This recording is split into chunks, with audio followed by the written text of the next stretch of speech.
One thing which is obvious as we each grow into our own respective skins is that we each have different personalities.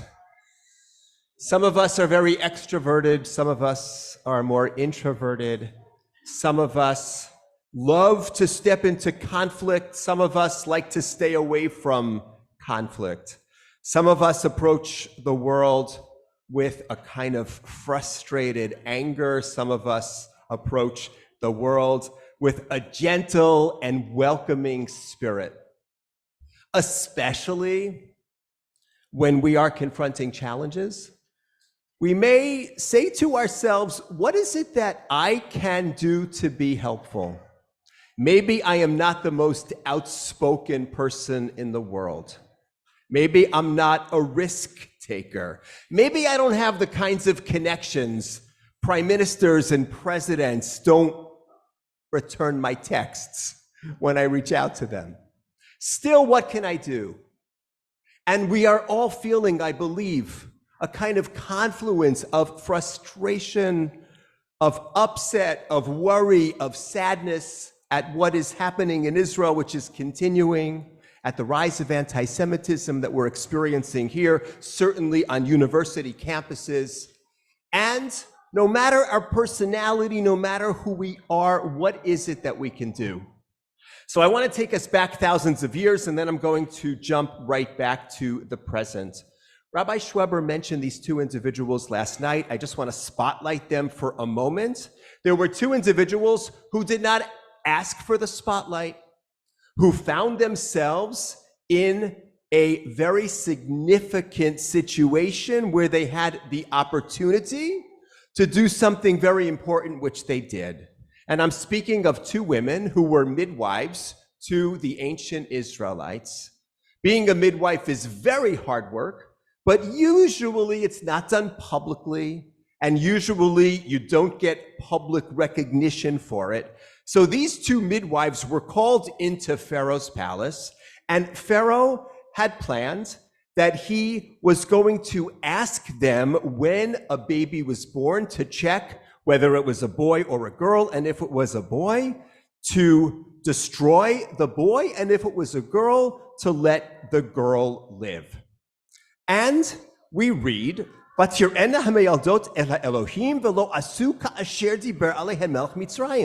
these midwives, these two women, they feared God, and they did not do what the king of Egypt asked them to do.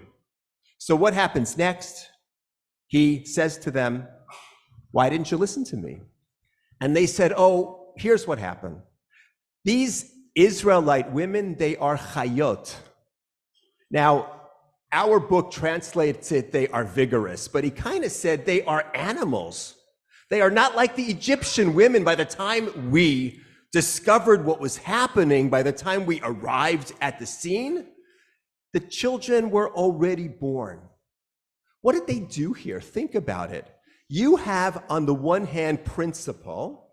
These two are not agreeing to participate in, if you want to know the definition of genocide, that's genocide.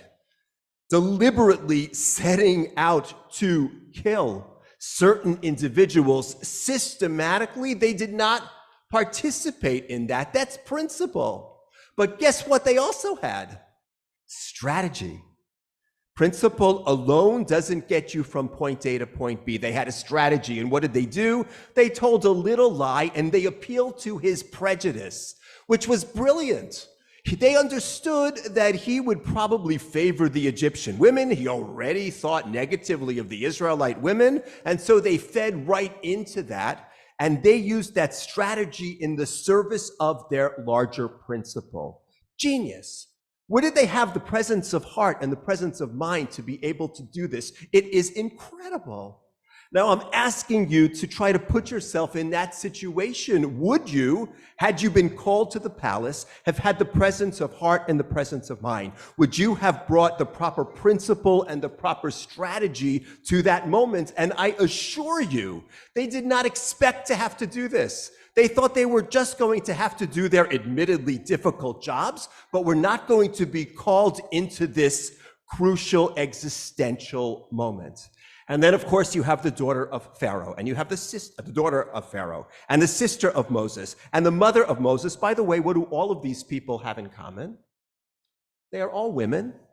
Very interesting. If you want to look at an example of irony, Pharaoh wanted to destroy the boys because he feared that when they grew up to be men, the men would be the greatest threat to his plans. Who turned out to be the greatest threat to his plans? The women of ancient Israel and his own daughter. And then, of course, Moses ultimately is going to step in. Now, number one, we don't always choose our moments. We are sometimes thrown into situations that we didn't ask for, and sometimes we are surprised by the bravery and the capacity that we demonstrate. And beyond that, we sometimes discover that even if we are not in certain situations, there's more that we can do than we imagined. I want to give you an example of the first, of someone who found himself in a situation of authority that he didn't really expect. So I'm going to quickly tell you about my friend from high school who went on to get a doctorate in computer science. And I joked that when we were taking tests together in high school, I would go into the test, maybe some of you know what I mean, and whatever the formulas were that you had to know, I would quickly write them down before I would forget them. 2 pi r squared plus 2 pi r height, I think that is the formula for the surface area of a cylinder. Why do I still know that? I have no idea. But I walked in, I wrote it down, and my friend didn't have to write it down. I said, why aren't you writing it down? He said, I developed it in the moment. I said, you've got to be kidding me. That's the kind of person that goes on to get a doctorate in computer science, and now he is teaching at Columbia. And why am I telling you about him? Because he is finding himself in conversations with the president of Columbia University, which, if you have been reading, as I'm sure you have, you know is a hotbed of anti-Israel sentiment and response on the part of the Jewish community. And he is advocating for Jewish students to have the same protections as all other students on university campuses.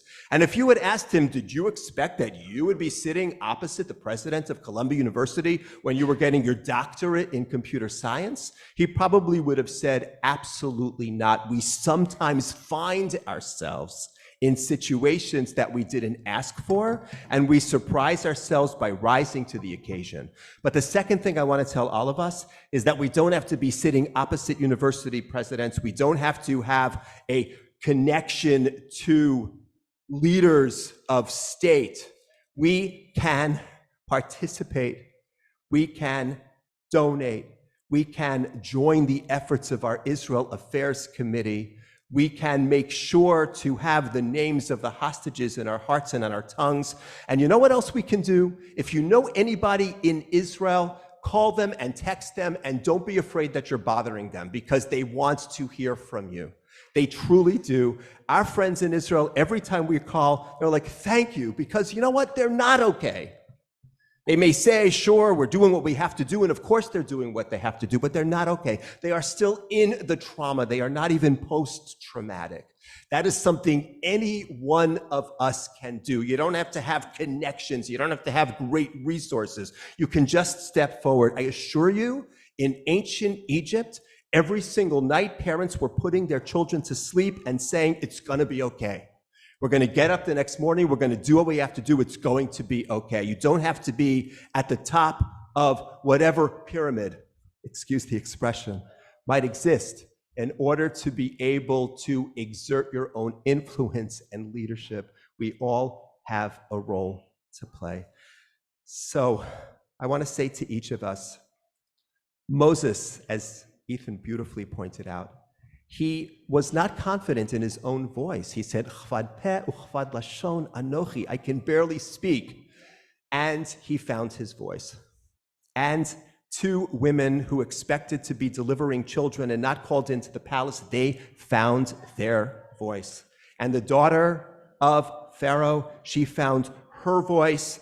And all of the people who were enslaved for hundreds of years, they found their own voices to inspire not just themselves, but future generations. And folks, we will find our voices and we will find our strength, and we will figure out how to offer a prayer and how to offer support and how to offer resources and how to try to push the needle on university campuses here and elsewhere where anti-Semitism is growing, and how to support our brothers and sisters in Eretz Yisrael so that ultimately they can achieve the security and peace with their neighbors that all human beings deserve. Moses said, Mi ani ki elech el paro, who am I? And you know what? We can each ask ourselves that question. Who are we? The answer is we are human beings. We carry a divine spark. We can find our own gifts and use our own personality to make a difference on behalf of our extraordinary people so that they can move forward with confidence and dignity and strength. Ken Yehi Ratzon, let us each find that strength. Amen.